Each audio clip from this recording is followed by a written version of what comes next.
lagi dengan channel Ojo Korupsi Institute. Hari ini kita akan belajar bersama lagi masih tentang Undang-Undang Nomor 6 Tahun 2014 tentang Desa. Kemarin kita telah belajar bab 1 berkaitan dengan ketentuan umum dan beberapa alasan kenapa undang-undang ini dibuat.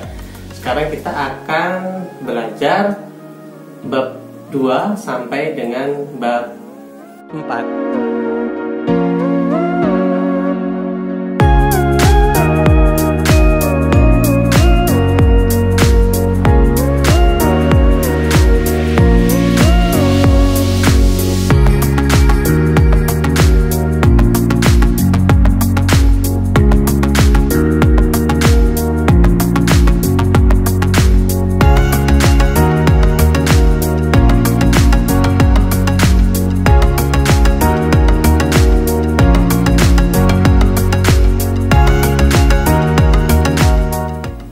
Yang ada di bab 2 sampai bab 5 ini sekilas adalah bab 2 berkaitan dengan kedudukan dan jenis desa.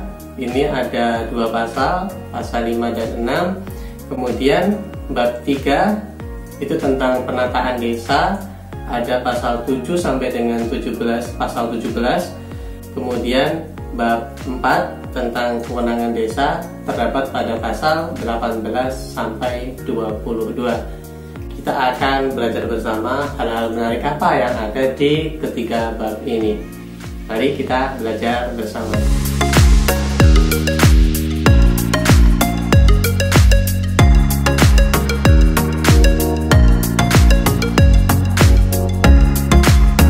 Baik, selanjutnya kita akan masuk ke bab 2, kedudukan dan jenis desa. Di belajar bersama kali ini saya tidak akan membacakan seluruh pasal yang ada dalam bab 2, 3, dan 4. Saya hanya akan membacakan beberapa pasal saja yang menurut saya menarik untuk kita perhatikan. Di antaranya di bab 2 ini adalah pasal 6. Pasal 6 disebutkan bahwa desa terdiri atas desa dan desa adat. Kemudian di ayat kedua dijelaskan penyebutan desa atau desa adat sebagaimana dimaksud pada ayat 1 disesuaikan dengan penyebutan yang berlaku di daerah setempat. Jadi penyeragaman istilah dengan istilah desa sekarang sudah tidak ada lagi, dan nama-nama yang ada di setiap daerah itu diakui secara undang-undang, termasuk dengan istilah nagari dan lain sebagainya itu. Jadi tidak ada istilah penyeragaman desa. Masuk ke bab selanjutnya, bab ketiga berkaitan dengan penataan desa. Bab ini menurut saya menarik sekali ya, karena kita akan berbicara banyak hal berkaitan dengan pemekaran desa. Karena dengan munculnya bab 3 tentang penataan desa ini akan sangat mungkin nanti terjadi banyak pemekaran desa di Indonesia. Dijelaskan dalam pasal 7 bab 3 ini, pemerintah daerah provinsi dan pemerintah daerah kabupaten kota dapat melakukan penataan desa. Penataan desa dijelaskan di ayat ketiga. Ini bertujuan untuk yang pertama mewujudkan efektivitas penyelenggaraan pemerintahan desa. Yang kedua, mempercepat peningkatan kesejahteraan masyarakat. Yang ketiga, mempercepat peningkatan kualitas pelayanan publik. Selanjutnya yang keempat, meningkatkan kualitas tata kelola pemerintahan desa. Dan yang kelima, meningkatkan daya saing desa. Kalau kita cermati dari kelima tujuan dari penataan desa ini, tentu kita lihat semangat pemerintah pusat mendekatkan layanan-layanan publik di tingkat desa. Alasannya tentu mempermudah masyarakat agar yang dulunya itu kalau misal layanan yang bersifat dasar harus ke kecamatan atau mungkin ke kabupaten kota, sekarang bisa dilayani dari level terendah yaitu di tingkat desa. Semangat untuk mengembangkan ekonomi juga menjadi sesuatu hal yang sangat positif kalau menurut penilaian saya, dan terpenting adalah kesejahteraan diupayakan agar mulai tersentra juga dari sejak di desa. Kita lanjut ke ayat selanjutnya. Penataan atau definisi penataan ini menurut pasal 7 ayat 4 meliputi 5 hal. Yang pertama adalah pembentukan, yang kedua adalah penghapusan, yang ketiga adalah penggabungan, yang keempat adalah perubahan status, dan yang kelima adalah penetapan desa. Lantas, bagaimana kira-kira persyaratan atau definisi pembentukan, penghapusan, penggabungan, status, dan penetapan desa tersebut? Kita mulai yang pertama dari pembentukan. Itu dijelaskan di pasal 8 ayat ketiga. Beberapa persyaratan yang harus dipenuhi diantaranya adalah: yang pertama, batas usia desa paling sedikit 5 tahun terhitung sejak pembentukan. Jadi yang usianya di bawah 5 tahun tidak dimungkinkan untuk melakukan pembentukan desa baru. Kemudian dijelaskan selanjutnya, persyaratan selanjutnya adalah jumlah penduduk dengan variasi penjelasannya di bawah ini. Untuk wilayah Jawa paling sedikit 6.000 jiwa atau 1.200 kepala keluarga. Kemudian jumlah penduduk untuk wilayah Bali persyaratannya adalah paling sedikit 5.000 jiwa atau 1.000 kepala keluarga. Untuk wilayah Sumatera paling sedikit 4.000 jiwa atau 800 kepala keluarga. Kemudian kita masuk ke wilayah Sulawesi Selatan dan Sulawesi Utara, paling sedikit 3.000 jiwa atau 600 kepala keluarga. Kemudian untuk wilayah Nusa Tenggara Barat paling sedikit 2.500 jiwa atau 500 kepala keluarga. Untuk wilayah Sulawesi Selatan, Sulawesi Barat, Sulawesi Tenggara, Gorontalo, dan Kalimantan Selatan paling sedikit 2.000 jiwa atau 400 kepala keluarga. Sedangkan untuk wilayah Kalimantan Timur, Kalimantan Barat, Kalimantan Tengah, dan Kalimantan Utara paling sedikit 1.500 jiwa atau 300 kepala keluarga.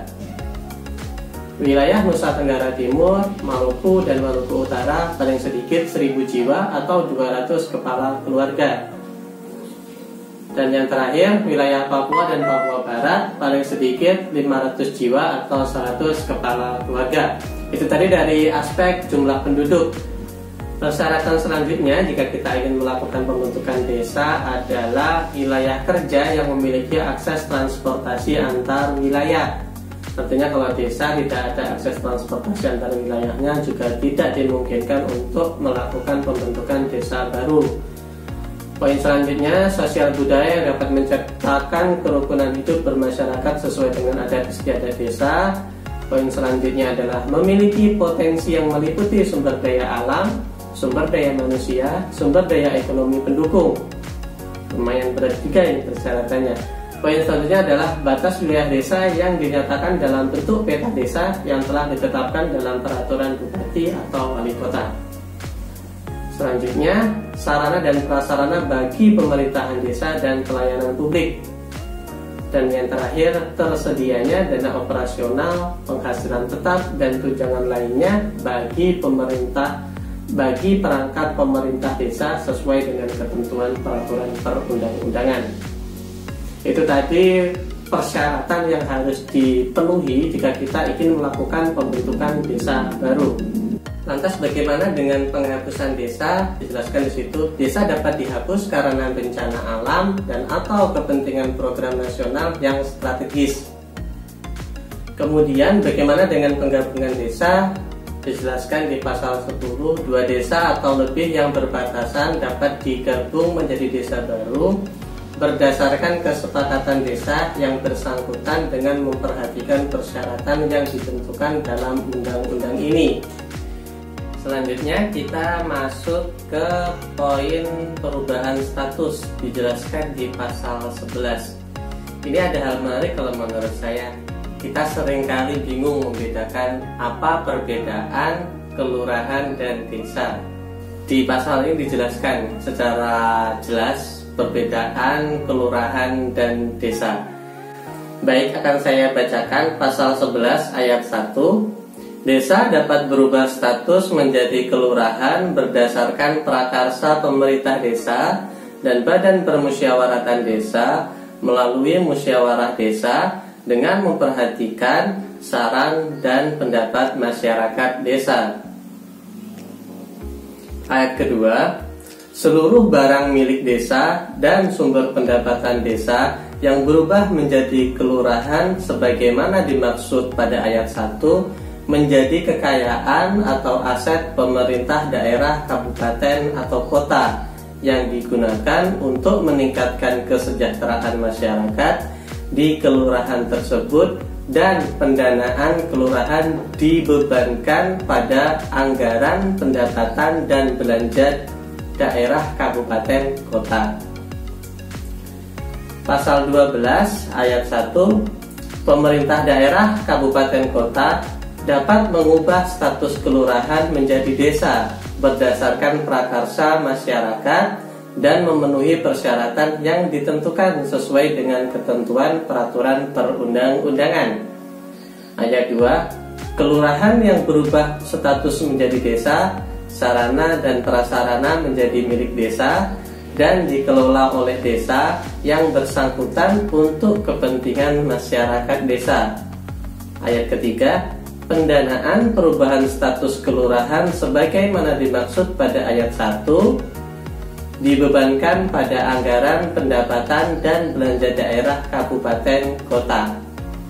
Sudah ini ya, dapat disimpulkan ya perbedaan dari kelurahan dan desa. Jadi simpelnya adalah kalau kelurahan itu dari sisi anggaran dia dibebankan di APBD kabupaten atau kota. Sedangkan kalau desa itu anggarannya lebih mandiri, dia dibebankan melalui APBDes. Jadi perbedaan sumber anggarannya adalah yang satunya masuk di APBD, yang satunya APBDes. Lanjut ke pasal selanjutnya, pasal 13. Pemerintah dapat memprakarsai pembentukan desa di kawasan yang bersifat khusus dan strategis bagi kepentingan nasional. Pasal 14, pembentukan, penghapusan, penggabungan, dan atau perubahan status desa menjadi kelurahan sebagaimana dimaksud pada pasal 8, 9, 10, dan 11, atau kelurahan menjadi desa sebagaimana dimaksud dalam pasal 12 ditetapkan dalam peraturan daerah. Jadi tidak mudah juga ya, karena prosesnya cukup panjang, termasuk harus menjadi perda terlebih dahulu. Itu tadi rekan-rekan, penataan desa itu ada 5 aspek.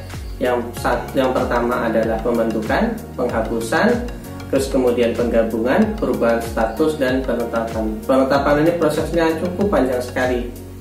Selanjutnya kita akan masuk ke bab 4, kewenangan desa. Saya akan membacakan beberapa pasal yang menurut saya menarik. Di antaranya adalah pasal 18. Kewenangan desa meliputi kewenangan di bidang penyelenggaraan pemerintahan desa, pelaksanaan pembangunan desa, pembinaan kemasyarakatan desa, dan pemberdayaan masyarakat desa berdasarkan prakarsa masyarakat, hak asal-usul, dan adat istiadat desa. Masih ingat kemarin pengaturan desa berdasarkan asas-asas apa saja? Yang diantaranya rekognisi, subsidiaritas, keberlanjutan, dan lain sebagainya itu. Di sini dijelaskan hal-hal tersebut berkaitan dengan kewenangan desa. Selanjutnya pasal 19 menegaskan bahwa kewenangan desa meliputi yang pertama, kewenangan berdasarkan hak asal-usul. Ayo, apa hak asal-usul ini disebutnya? Ya, benar sekali. Disebutnya dengan rekognisi. Terus kemudian kewenangan lokal berskala desa, ini juga disebutkan di ayat sebelumnya, diistilahkannya dengan subsidiaritas. Poin selanjutnya adalah kewenangan yang ditugaskan oleh pemerintah daerah provinsi atau pemerintah daerah kabupaten, kota, dan kewenangan lain yang ditugaskan oleh pemerintah daerah provinsi atau pemerintah daerah kabupaten kota sesuai dengan ketentuan peraturan perundang-undangan. Baik, rekan-rekan, untuk belajar bersama kali ini kita sampai di bab keempat, kewenangan desa.